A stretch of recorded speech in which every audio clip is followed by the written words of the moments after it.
저는 JTBC가 굉장한 쌔뻑이 있다라는 생각을 했는데 뭐가 있어요?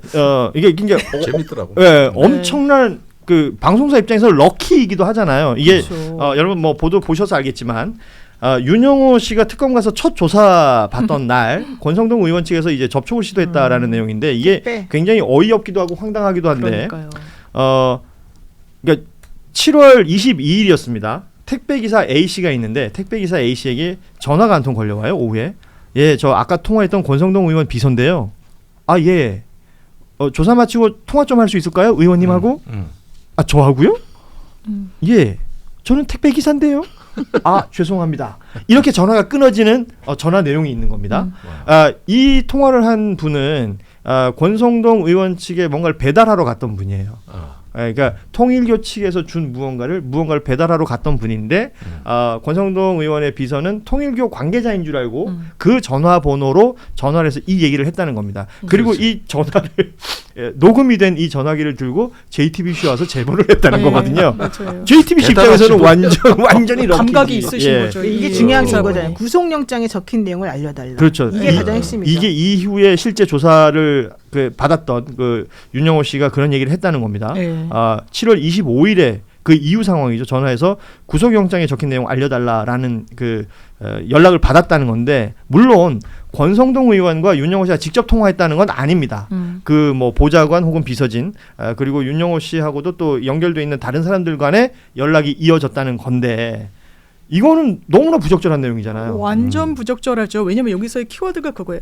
아니 저희 의원님이 지금 통화하고 싶어 하십니다. 저랑요? 이러니까 아니요. 윤영호 본부장님이랑요. 라고 얘기를 해요. 네? 저 이러니까 전화 잘못 걸었다. 죄송합니다. 이게 특검에서 조사를 받은 날 너 뭐라고 조사를 받았니? 나에 대해서는 거론을 하니? 뭐라고 거론을 하니? 라고 묻고 싶었던 거예요. 그 자료를 입수하고 싶었던 거고 왜 입수하냐? 말을 지어내야 되거든요. 그걸 가려야 되거든요. 본인은 지금 부인하고 있는데 부인할 수 있는 범주를 이제 뛰어넘은 거예요. 그러니까 지금 고현준 평론가 앵커 얘기는 그 택배 기사님에게 하는 메시지예요. 왜 JTBC에 갖다 주냐? 한겨레에 갖다 줘야지. 그러니까 이 얘기를 하고 싶었던 거예요. 그런 지금. 거. 네, 지금 포인트는 그거예요. 저는 그냥 저한테 갖다 주셨으면 더 좋았겠다는 생각을 하는데 물론 이렇게 언론을 통해서 보도된 내용 굉장히 중요한 내용이라고 저는 생각을 합니다. 여기에 대해서 권성동 의원은 지난 7월 31일에 그 당시에 이제 뭐 1억 정치자금 수수 의혹 관련해서는 페북에 부인하는 메시지를 썼고 그 이후에 쭉 추가 입장이 없었어요. 그리고 뭐 사라졌다 이런 얘기가 있었는데 본회의 참석했던 건 저희가 또 확인을 했습니다. 그리고 JTBC 보도가 어제 나온 이후에도 그 페이스북에 글을 남겼는데 그러니까 민주당의 정치 탄압이다. 과거 문재인 정부가 시도했던 정치 탄압, 조국 전 장관 사면을 검토하는 민주당 정부의 후한무치한 정치 공작, 나의 결백을 입증하겠다. 이게 과거 문재인 정부가 시도했던 정치 탄압이라는 게 제가 보기에는 그 강원랜드 사태를 얘기하는 것 같습니다. 네. 그리고 여기서 조국 전 장관 사면 검토라는 표현을 굳이 페이스북에 넣은 것도 정치적인 어떤 노림수가 있다고 보여지는데 민주당에서는 권성동 의원을 국회 윤리특위에 제소했다라는 내용까지 확인이 되는 건데 결국은 이 또한 수사로 밝혀져야 될 내용이 아닌가 싶어요. 맞습니다. 이제 아마 바로 소환할 거고요. 지금 무르익었어요. 사건이 대단히 구체적. 5명만 접근 가능하고 누구가 뺐고 그 당시 상황이 어디였고 언제 어디서 무슨 일이 있었는지 절까지 했다. 이걸 가공해서 지어내기 어려워요. 그런데 아니다. 그런 일 없다라는 말은 믿기 어려워요. 이거 인실은 확보까지 아마 갈 겁니다. 그렇군요. 예. 자, 지금 이게 통일교는 사실 파면 진짜 많이 나올 것 같아요. 왜냐하면 윤영호 씨가 밀렸어요. 그 정모 씨로부터 원래 그 정모 씨는 문산명 씨 헤어 만져주던 사람이었다는 거잖아요. 그 얘기 하더라고요. 그랬는데 그분이 돌아가시고 난 다음부터 한학자 씨하고 완전히 이제 이게 됐다는 얘기인데 그러면서 이 윤영호 씨가 원래는 사실 2인자였는데 밀려났고 이제 딴 데로 이제 가게 됐고 이런 와중에서 내부적인 모든 것들을 전부 다 그 정 씨가 하게 되고 이 사람은 대외적인 것만 하게 됐다는 거예요. 그래서 되게 사실은 원통하게 생각했는데 이번 일이 터지고 난 다음에 통일교에서 완전히 선을 긋고 자기를 버렸잖아요. 그래서 윤영호 씨가 사실은 보물창고처럼 내놓을 말이 진짜 많다는 거예요. 통일교는 지금 윤영호의 개인적 일탈이다 이렇게 지금 얘기를 하고 있는데 여기에 대해서 서운함이 있거나 뭔가 의지가 있는 윤영호는 뭐 다이어리도 있는 것이고 그리고 여러 진술을 통해서 특검에서 여러 얘기들을 하고 있다라는 부분입니다. 자, 그리고 통일교에 이어서 신천지로 가보겠습니다. 신천지. 정말 신천지에는 오늘 1%도 얘기 안 했어요. 1%도. 그런 거예요. 이 갈등 구조는 정모 씨와 윤 본부장 간의 문제보다는 예. 기본 갈등 삼남 구조는 칠남 이런 게 그렇죠. 있죠. 예. 그쪽에서 계속 아들들. 제보가 나오고 문선명의 아들들 간에 정보가 나오는 거예요. 삼남과 칠남 간의 갈등이 제일 그쪽하고 세죠. 한학자 총재하고 갈등이죠. 예. 이야. 자, 통일교 이야기는 저희가 또 언제 시간이 되면 김종대 의원 모시고 한번 해보도록 아니 하고요. 이건 변상욱 기자. 우리 그러네요. 대기자 선배님. 우리 변상욱 대기자도 여기 언제 한번 꼭 근데 모시도록 변 기자는 하겠습니다. 신천지도 되게 잘 알아요. 그러니까요. 네. 네. 자, 신천지 이만희 총회장이라는 사람 있습니다. 뭐 전 국민에게는 사실 그 코로나 시국에 더 널리 알려졌던 인물이기도 한데 이 사람이 횡령 혐의가 있었고요. 2022년 8월에 대법원에서 판결을 받습니다. 징역 3년, 집행유예 5년, 그리고 준법교육 80시간 이수를 하라라는 그 판결을 받게 되는데 지난 6월에 이른바 그 황제 준법교육 의혹이라는 게 터지게 되는데요. 이게 뭐냐면 이 이만희라는 사람 한 사람만을 위한 교육 그리고 침대가 설치되어 있는 별도의 공간에서 1대1로 교육을 했던 내용이 나온 거예요.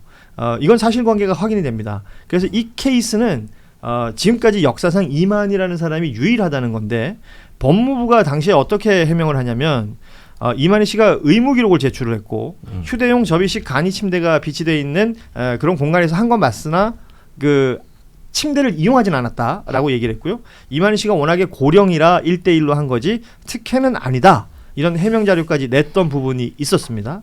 그런데 뭐 언론사 보도를 통해서 나온 내용은 여기에도 윤석열 대통령실이 개입한 것 아니냐라는 의혹이 나오는 거죠. 왜냐하면 이제 당시에 법무부와 대통령실의 법률비서관실 행정관이 여러 가지 이야기를 주고받아요. 따지면 그때는 대통령실 법률비서관이 주진우 의원이었고 법무부 장관은 한동훈 장관이던 시절입니다. 그래서 그 담당자들끼리 여러 이야기들을 나누는데 이 교육이 가능한 거냐, 이렇게 해도 되냐, 이게 뭐 나중에는 연기하고 무산하고 하는 과정들이 있는데 이게 가능한 거냐, 서로가 아주 이례적인 상황들을 겪었기 때문에 이 법무부의 실무자는 문서로 이걸 기록에 남겨둡니다. 혹시나 나중에 문제가 될 수 있으니까. 그래서 그때 인호공 법무부 차관이나 한동훈 장관들이 이거 괜찮은 건지 확인해 보자. 예전에도 이런 민원이 있었는지 살펴봐라. 그러면서 의아해했다는 거예요. 이런 일이 있을 수 있었던 이유가 뭐겠느냐. 이상하잖아요. 신천지로부터 특혜를 받은 누군가겠죠. 그러면서 신천지가 본인들이 거의 이 12구간으로 나눠가지고 한 그 구획당 뭐 10,000명씩 당원 가입시키라고 했다는 내부 이런 제보 같은 것도 나온 거 아닙니까? 예. 왜 당원들을 모집했냐? 국민의힘으로 당원 입당하라는 거예요. 윤석열을 당내 경선에서 이기게 하기 위해서라는 이런 폭로까지 나오고 있는 상황 속에서 특혜를 받았다. 이거 누구 입김이겠습니까? 법률비서관과 법무부 장관이 이거 뭐야? 이거 선례는 있어? 어떻게 된 거야라고 갸우뚱했다라는 건 그 위에서의 지시가 있었다고 보여지면 윤석열의 입김 그림자가 또 어른거리는 거죠. 입김과 그림자가 어른거린다. 요새 표현이 너무 문학적인데요. 어쩜 좋지? 뭐 연기와 문학성. 예. 집단 교육이 원칙인데 그러니까요. 1대1 교육을 했다? 너무 특혜입니다. 예, 이렇게 1대1 교육을 했으면은 안에 뭔 일이 일어나는지 전혀 모르는 거 아니에요. 그러면은 그냥 대충 어디 계시면 나중에 그냥 들어가서 교육했다고 주장해버리면 끝나는 거 아니에요. 그러니까 뭐 80시간이에요. 무려. 그러니까 80시간을 이수하라는 건데. 그러니까 침대에서 일단 하루 주무시면 24시간 가요. 이게 나는 그런 생각이 드는 거예요. 시간은 채워야 되니까. 시간도 채웠는지 좀 의문이네요. 아무튼 그러니까. 신천지 측에서는 뭐 모두 거짓말이다. 악의적인 프레임 씌우기다. 신천지 예수교회는 이런 허위 왜곡 보도에 대해서는 법적 대응을 포함한 강경한 조치를 취하겠다라면서 JTBC, 그러니까 보도했던 언론사를 통해 문제 제기하겠다라는 얘기를 했어요. 그런데 법무부가 너무 이상해서 그걸 다 적어놨다는 그러니까. 거 아니에요? 다 증거도 남겨놓고. 이런 일이 있을 수가 있느냐. 법무부도 이상했다는 거 아니에요? 대통령실로부터 연락을 받고. 아이고. 그러면 그때 담당이었던 뭐 장관이었던 한동훈. 법률비서관이었던 주진우 이런 인물들한테 확인을 해봐야 되는 거 아닙니까 이거? 아니 그래서 지금 한동훈 장관이랑 인호공 차관이랑 그때 당시에 원래 다 윤석열 라인인데도 그렇죠. 불구하고 이상하다고 생각했다는 거라서 이 부분은 빠져나가기가 쉽지 않을 것 같은데. 참.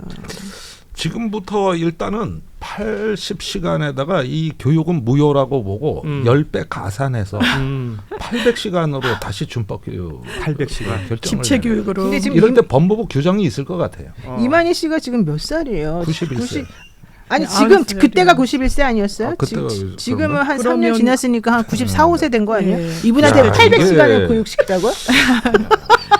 이건 인권적인 겁니까? 아니 그런데 왜 이분들은 뭔 일만 생기면 꼭 인권적인 문제들이 이렇게 많아? 그렇죠. 본인들이 인권에 반하는 행동을 할 때는 오히려 그럴 이유들을 막 만들어내는데 예. 본인들이 약자가 되어야 된다고 생각하는 타이밍들이 있나 봐요. 그럼 꼭 인권 얘기를 합니다. 그러니까. 구치소에서 속옷 차림으로 체포영장 집행을 거부할 때도 인권 얘기를 했어요. 네. 참 이해하기 힘든 상황들입니다. 예. 지금 속보가 나왔어요. 네, 내란 속보 특검에서 났어요. 네. 계엄 해제를 방해했던 의혹을 가지고 있는 추경호 당시 국민의힘 원내대표 추경호 전 원내대표고 경제부총리기도 했었던 추경호 의원을 소환할 것이다. 이런 내용이 지금 나왔습니다. 다만 언제 소환한다는 계획은 아직 없다라는 게 브리핑 내용 중에 하나였습니다. 이 이야기를 좀 해볼게요. 왜냐하면 어제 우원식 국회의장이 특검 참고인 조사를 받았습니다. 네. 그 조사받은 이유가 바로 국회에서 이 비상계엄 해제 의결 당시에 상황을 물어본다라는 거였는데 뭐 추경호 그 전 원내대표부터 해서 뭐 나경원 의원 등등등 국민의힘 의원들에 대해서 확인할 것들이 있다라는 것이 특검의 태도고 특히 경찰로부터 나경원 의원 관련해서는 계엄 직후에 이제 윤석열과 통화를 했다는 거 아닙니까? 네. 그 내용을 조사한 경찰의 신문조서뿐만 아니라 여러 자료들을 또 받아서 수사를 하고 있다는 겁니다. 이제 내란 특검 쪽에서 본격적으로 국민의힘을 수사한다 이렇게 볼 수가 있겠죠. 그렇죠. 왜냐하면은 지금 우원식 국회의장이 이제 참고인으로서 그 당시 상황을 설명을 했고, 예. 그다음에 김상욱 의원은 이미 다녀왔죠. 이미 다녀왔잖아요. 김상욱 의원도 그 당시 상황이 어떻게 됐는지 정확하게 진술을 했고, 게다가 윤석열 씨가 그때 비상계엄 하고 난 다음에 추경호 통화를 원내대표하고 나경원 예. 의원한테 전화를 했다는 거잖아요. 늦게 알려줘서 미안하다. 그 내용으로 알려지고 있습니다. 지금까지. 네. 그리고 어쨌든 나경원 할수 의원은 있죠. 그 전화를 받고 난 다음에 행보가 갑자기 방향을 틀어가지고 횡단보도 가다가 왜 절로 가버렸다는 그렇죠. 거잖아요. 그러면은 우리가 이제 합리적인 선에서 생각을 해보면 답이 나오는 거 아닙니까, 의원님? 그러니까 대부분의 친위 쿠데타가 이게 연구가 많이 된 분야입니다. 반드시 저기 여당하고 협력하게 돼 있거든요. 예. 그렇지. 그러니까 친위 그래야지. 쿠데타를 하는 측에서 보면은 다 작전 계획을 짜놓고 맨 마지막에 여당이 니들은 뭘 해라. 이걸 반드시 해야 성공 가능성이 그렇지. 같이 역할 분담처럼. 그렇죠. 그래서. 의회에서 해야 될 네. 일들이 네. 있을 테니까. 당연히. 그런데 이번에는 여러 가지 결함이 많아서 음. 이런 부분들이 상당히 누락이 됐는데 예. 막상 계엄을 선포하고 이 부분이 빠진 거는 어. 윤석열로서도 상당한 저 실행에 문제가 생긴 그러니까 거예요. 뼈 아픈 부분이 될 수 있겠군요. 윤석열 그렇죠. 입장에서는. 예. 왜냐하면 옹호 세력이 없는 거거든요. 그러니까 그때 저기 가장 문제가 됐던 거는 일단 표결 방해. 네. 예. 의결이 계엄 해제 요구 의결이 안 돼야 된다는 거고 그다음에 더 나가서는 이 계엄 지지 선언이 나와야 되는 거예요. 이렇게 해야 이게 완결이 됩니다. 그렇구나. 그런데 여당이 빠지고 이렇게 되면은 상당히 앞으로 이 관리가 어렵거든요. 그래가지고 그때 당시에 이제 나경원 추경호하고 통화를 하면서 지지를 부탁했을 가능성을 한번 그렇구나. 점검을 해야 됩니다. 안 그러면 정치적 정당성에 상당히 문제가 생길 수 그러니까 있어요. 원래는 당 대표하고 원내대표한테 얘기를 해야 돼요. 그렇잖아요. 근데 예, 그 당시 그렇죠. 당 대표가 한동훈 비대위원장. 비대위원장 한동훈 당 대표 대표 시절이죠. 대표 시절에. 예. 그러네. 그러니까. 그러다 보니까 한동훈하고 얘기를 못 하는 거예요. 그러니까 대신에 원내대표 그 추경호 의원하고 추경호를, 나경원 예. 의원한테 한 것 같아요. 그렇죠. 그렇게 보면은 일단은 저기 그 추경호 같은 경우는 이런 부분에서 분명히 윤석열 지침을 받은 것으로 보여지는데 문제는 추경호도 실행하는데 문제가 있었던 것이죠. 본인이 이게 계획한 게 아니라면 굉장히 지금 위급한 상황이고 아주 아수라장이었다.